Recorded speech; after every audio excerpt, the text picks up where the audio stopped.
कराची आए हैं आप, धुआंधार प्रेस कॉन्फ्रेंस जो माजी में आपकी हुकूमत का हिस्सा रहे हैं कि इत्तेहादी बड़ी जमात है, उसको आपने निशाने पे रखा है। ये बदलते रवैयों का माजरा क्या है? मैंने एक बात की है कि अगले इलेक्शन कारकर्दगी की बुनियाद पे होना चाहिए, काम और कारकर्दगी पे होना चाहिए, किसी गाली पे, गोली पे, नारे पे, गाने पे नहीं होना चाहिए। अगर कराची में कोई महंगा मोबाइल लेके नहीं घूम सकता तो इस कराची में अरबों खरबों की इन्वेस्टमेंट कौन करेगा?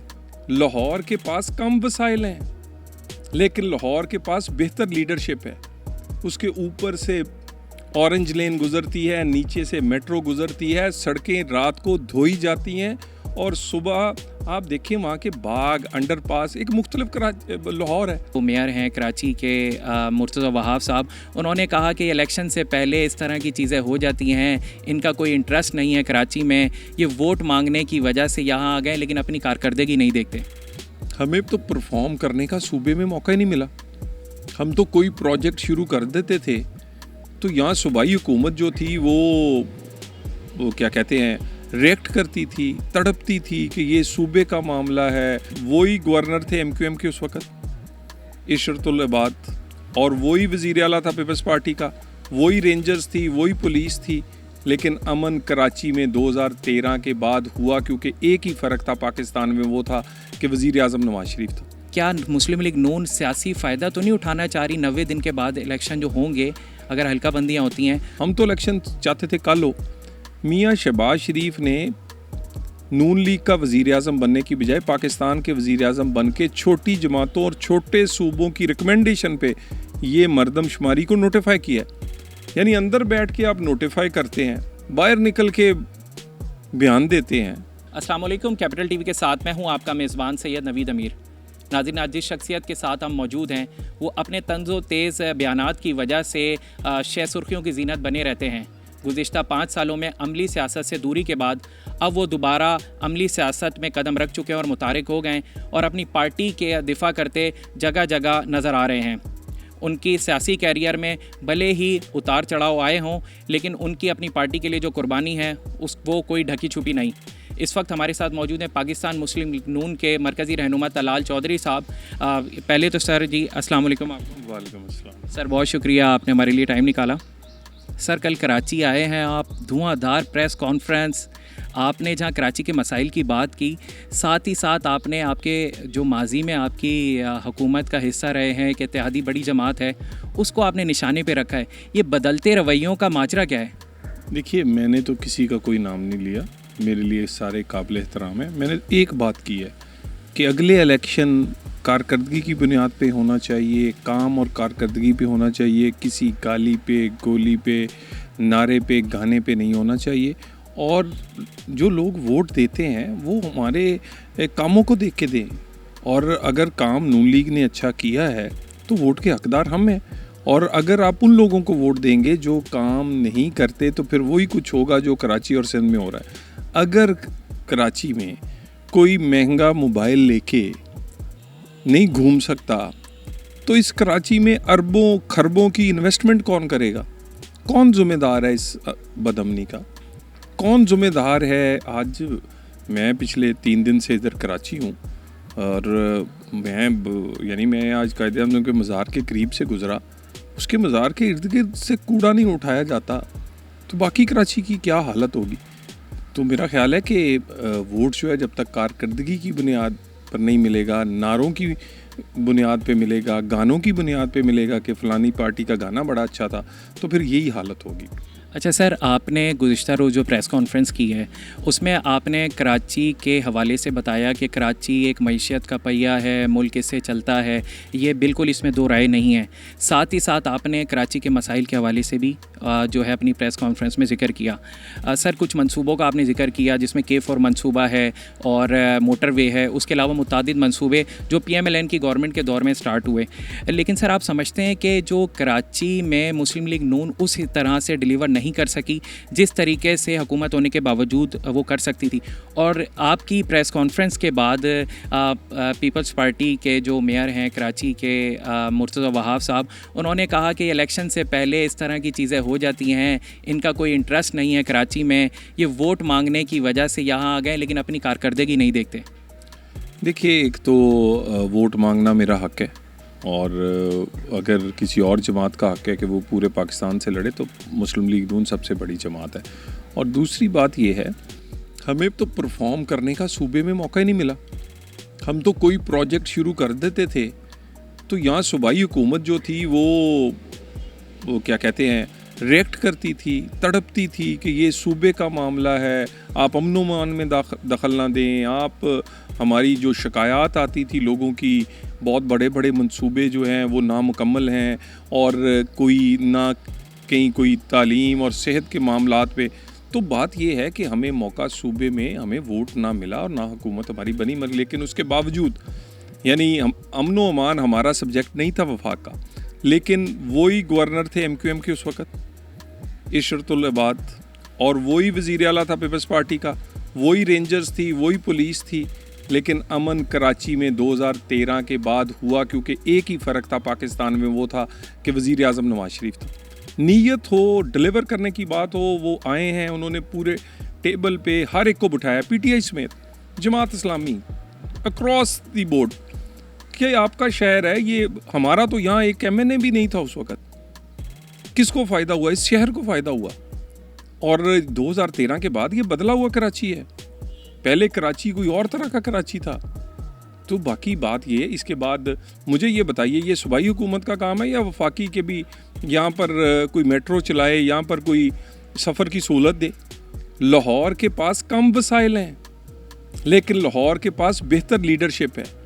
उसके ऊपर से ऑरेंज लेन गुजरती है, नीचे से मेट्रो गुजरती है, सड़कें रात को धोई जाती हैं, और सुबह आप देखें वहाँ के बाग, अंडरपास, एक मुख्तलिफ लाहौर है। पिछले 10 साल, हालांकि बुज़दार साहब मुसल्लत रहे, लेकिन अल्हम्दुलिल्लाह जितना काम शहबाज साहब ने 10 साल में किया था, और यहाँ भी हुकूमत है, कई सालों से, कई दहाइयों से यहाँ पे हुकूमत है। सो मेरा ख्याल है कि ये वक्त आ गया है, और अगर कराची जो सारे पाकिस्तान को कमा के देता है, उसका अपना कूड़ा उठाने वाला कोई ना हो, तो ये बदबख्ती है। जो पूरे मुल्क को कमा के देता है, उस बेचारे की हालत ये है कि मोबाइल लेके आप घूम नहीं सकते, कूड़ा आपका उठाता कोई नहीं, आपकी सफरी सहूलत है कोई नहीं, कोई सड़क ऐसी नहीं है जो एक रंग की बनी हो, 6 वहाँ पे, मेरा मतलब मुख्तलिफ पैच लगे हुए हैं। तो मेरा ख्याल है कि चीज़ों को बेहतर होना चाहिए। अच्छा सर, पाकिस्तान मुस्लिम नून की सीनियर वाइस प्रेसिडेंट हैं मरियम नवाज़ साहिबा, वो जब भी मुतारिक होती हैं तो उसका कोई ना कोई असर पूरे मुल्क में नज़र आता है। अभी पिछले दिनों वो यूथ कन्वेंशन से ख़िताब कर रही थी, और नौजवानों को एक्टिव करने के लिए जो वो दोबारा निकल चुकी हैं। आपका कराची आना क्या कोई टास्क सौंप के आपको भेजा गया है? और साथ ही साथ ये बताइएगा, कराची के आपके एक देरीना दोस्त हैं, आपके पार्टी वर्कर भी रहे, मिफ्ता इस्माइल साहब, क्या उनके हवाले से कोई पेशरफ्त होने जा रही है ना इस आपके विज़िट में?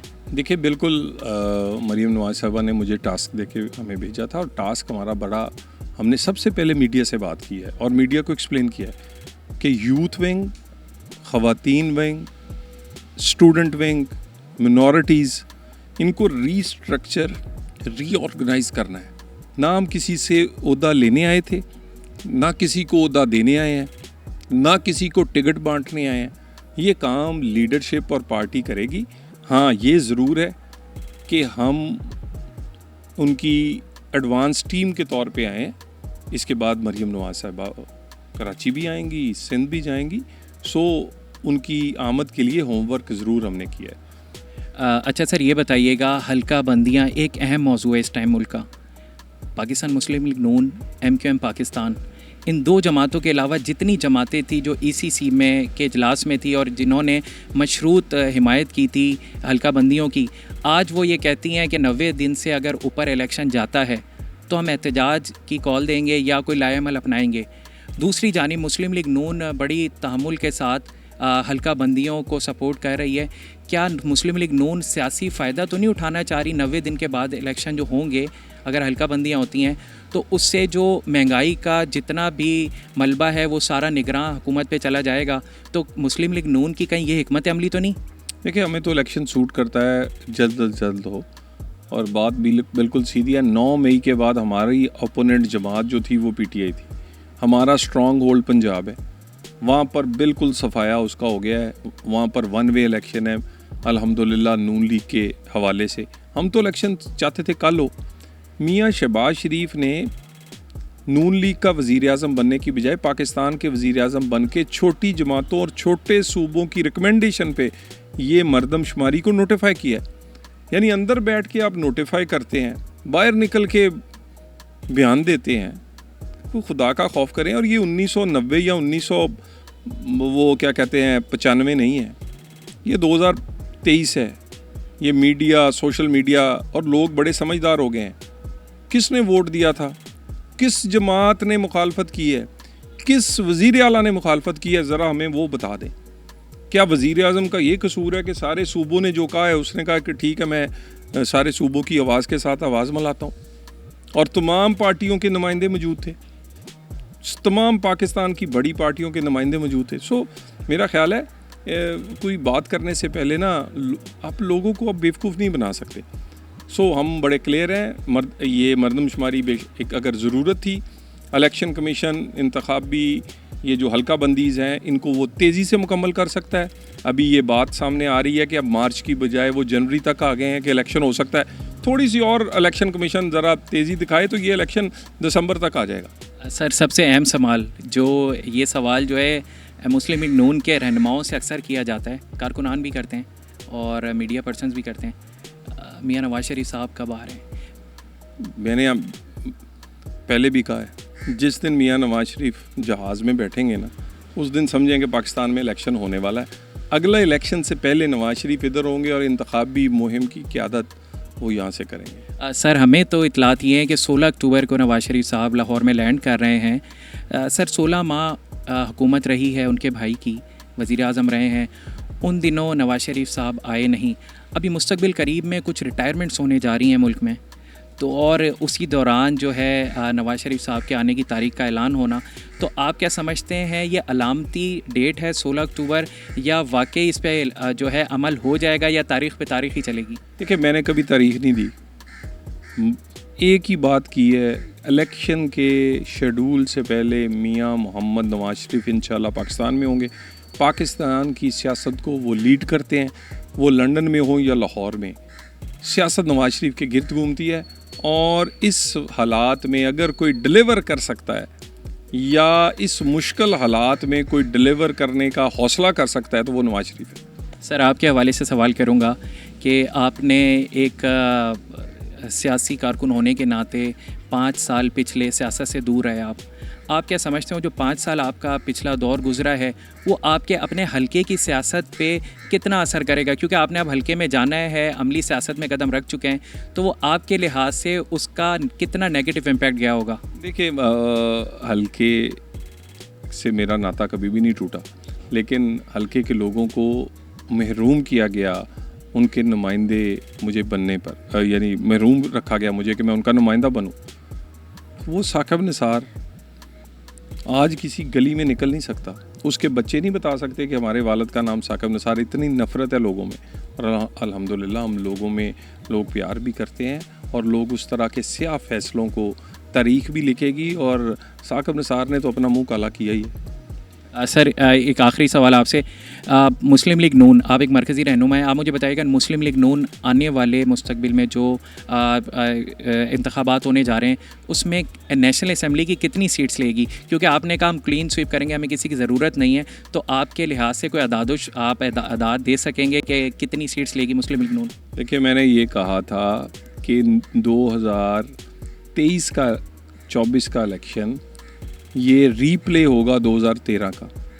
2013 में पंजाब में हमने क्लीन स्वीप किया था, और बाकी सूबों से भी हमें सीटें मिली थी, लेकिन पंजाब से ज़ायद सीटें मिली थी, बहुत ज़्यादा।